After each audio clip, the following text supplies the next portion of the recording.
There's a voice in your head that will not quit. And it's always talking trash, saying, you're not good enough, or you're going to fail. Don't even try. You'll just embarrass yourself. Everyone else is better than you. You're too much. You're not enough. This is the voice of your inner critic. If you're anything like me, you've tried everything to silence it. Positive affirmations, Zen, self-compassion exercises.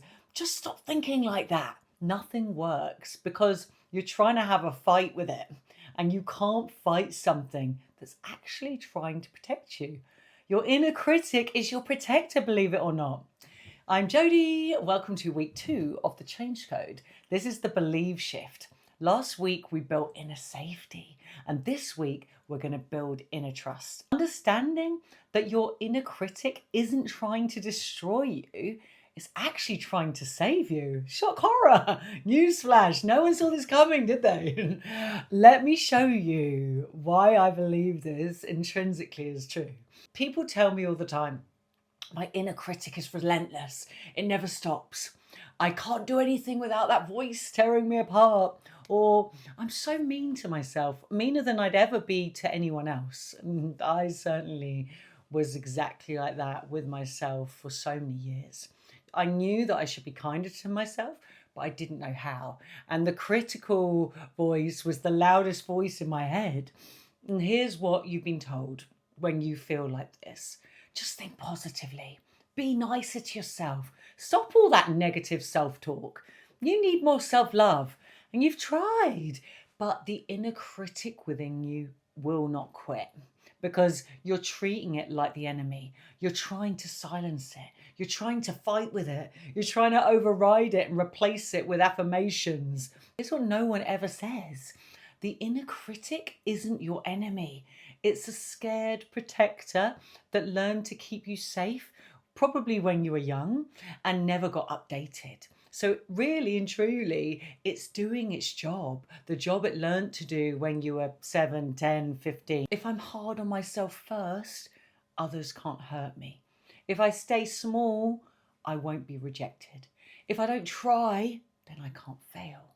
That's your inner critic. You see, it's not destroying you, it's protecting you the only way it knows how. So let me teach you how to work with your inner critic, not against it, how to befriend it and connect with it, see it as it is.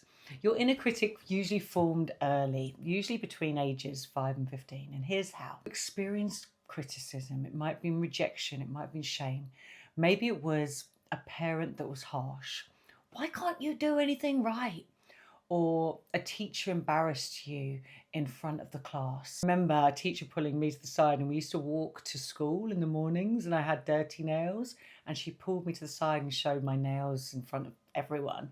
And yeah, it was certainly a moment that I haven't forgotten, and made me feel really small. Maybe for you, kids were bullying you for being different, or you made a mistake and felt humiliated. It could have been that you were punished for expressing needs or emotions. Maybe you were compared to siblings, peers, others, and your young brain learned that the world is harsh, that people criticize. I need to protect myself from that pain. It created an internal voice to do the job first, to protect you.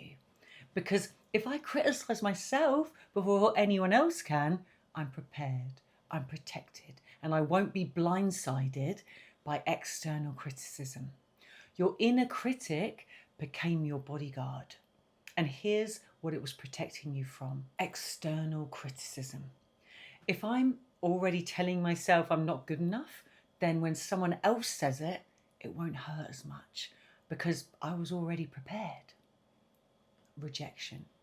If I stay small, if I don't try, if I don't put myself out there, I won't be rejected. The critic keeps me safe by keeping me hidden. And I can really relate to that because I want to write this book for years and years and years. And that's what my inner critic was always telling me too. If I keep myself small, I won't be rejected. If I don't put myself out there, I won't fail. If I don't try, I can't fail. If I sabotage myself before I even start, I'm in control of my own failure. I'm in control of the failure I'm feeling, and it's less painful than trying and actually failing. Being too much. If I'm too visible, too loud, too successful, too happy, I'll be rejected, criticized, cut down. The critic keeps me acceptable by keeping me small. Disappointing others. If I'm perfect, if I meet every expectation, people will love me. The critic drives perfection to earn belonging. Your inner critic learned these strategies when you were young, and they worked for a while. I mean, they could have been working for decades. Your critic kept you safe from criticism by criticizing you first. The critic kept you safe from rejection by keeping you small. Your critic kept you safe from failure by stopping you from trying. It was adaptive. It protected you. But here's the problem. You're not that child anymore. The critic is still running a protection program designed for a 7-year-old, and it doesn't know that you're an adult now with resources that you didn't have then. Now you can handle criticism without falling apart. You can survive rejection and still rebuild. Failure doesn't and never will define you. Being visible doesn't mean being unsafe. Your inner critic is operating on outdated information, and it's still trying to protect you the only way it knows how, through criticism, shame, keeping you small. And that's why fighting it doesn't work. You're fighting a scared part of yourself that's trying to help you. And the solution isn't to fight it, it's to update it. So how do you befriend your inner critic? Step 1, you recognize when the critic is speaking. Most people are so identified with their critic, they don't realize it's a voice, not truth. You start noticing, you're not good enough. That's my inner critic. You're going to fail. That's my inner critic. Everyone's judging you. That's my inner critic. Don't even try. That's my inner critic. Name it. Oh, that's my inner critic talking. I like to call mine Judge Judy. So every time I hear the voice, oh, Judge Judy is at it again. Some people even give their critics funny voices or funny characters. Make it a caricature so it becomes much easier to love, much easier to embrace, and much easier to recognize. Name, oh, that's my inner critic. It creates distance because you see that you're not the critic. You have a critic. Huge difference. Step 2, get curious about what it's protecting you from. What is your inner critic protecting you from? Don't fight it, ask it. What are you afraid will happen if you don't criticize me? And listen. The answer usually comes fast. For example, if I don't keep you small, you'll be rejected. If I don't criticize you first, someone else will, and it will hurt more. If I don't push you to be perfect all the time, you'll disappoint people and you'll lose them and you'll lose love. Your critic has good intentions, but terrible strategies, but good intentions. Step 3. Thank it for trying to protect you. I know this sounds weird, but it is really powerful, promise you. Thank you, inner critic. I know you're trying to keep me safe. I appreciate that you've been working so hard to protect me. This shifts your relationship from enemy to partnership. You're acknowledging you're not trying to hurt me, you're trying to help me. And I love this little part of me. Step 4. Offer your inner critic new ways to protect you. I hear that you're scared I'll be rejected if I'm visible. I get it, but criticism isn't the only way to protect me. Let me show you another way. Then demonstrate through action. Put yourself out there. Nothing catastrophic happens. The critic learns, oh, visibility isn't as dangerous as I thought. You fail at something. You survive. Critic learns, failure isn't fatal. You set a boundary. People respect it or they leave. Critic learns we can handle both outcomes. You're retraining your critic through lived experience. See? We're okay. We can handle this. You don't have to work so hard to protect me anymore. I really battled coming on camera, and it was something that I really didn't want to do. And in the end, I think it was my deep desire to share what I'd learned that overrode my own fear. But the more I do it, of course, I still feel cringy and I still feel, oh gosh.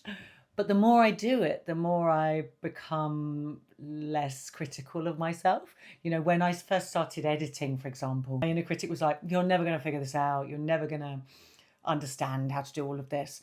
But the more I did it, the more I practiced it, the more I saw myself on camera, because I definitely did not like looking at myself on camera, listening to my own voice.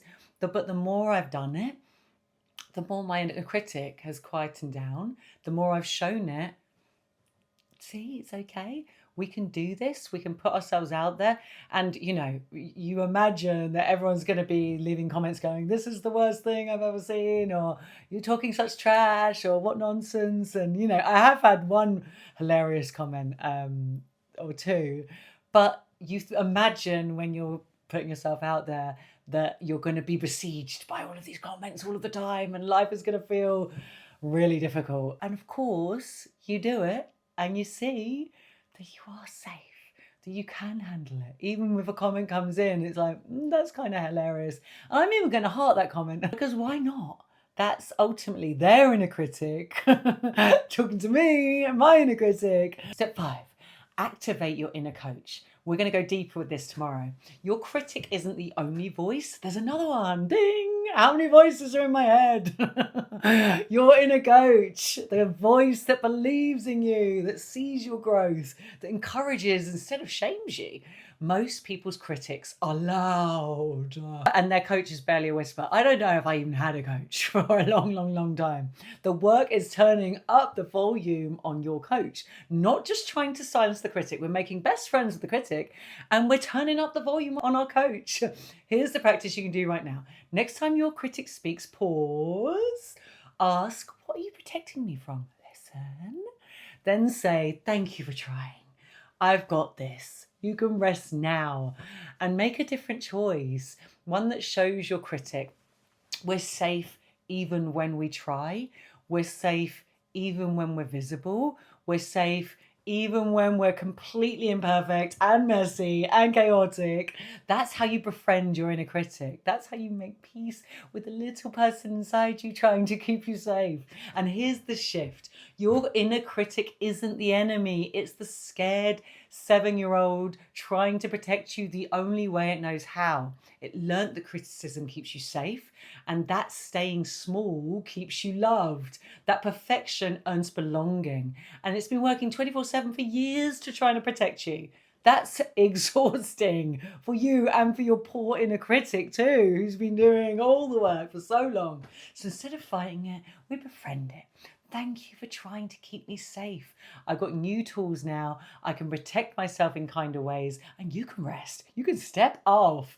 The inner critic isn't broken. It's outdated. So we update the program. We show you're safe now. And this is how your inner critic softens. This is how self-trust begins. If this shifted how you see your inner critic, please hit like, subscribe, save, and share, because it really helps. Thank you. Tomorrow is day 9. Why one voice shames you and one voice believes in you. Your inner critic versus your inner coach. 2 voices battling in your head. Which one will win? We're learning which one to listen to and how to turn up the volume on the one that actually helps. I'm Jodie Bowen. This is week 2, my belief shift, my book, my framework. Change is constant, so why not get good at it? See you tomorrow. Bye.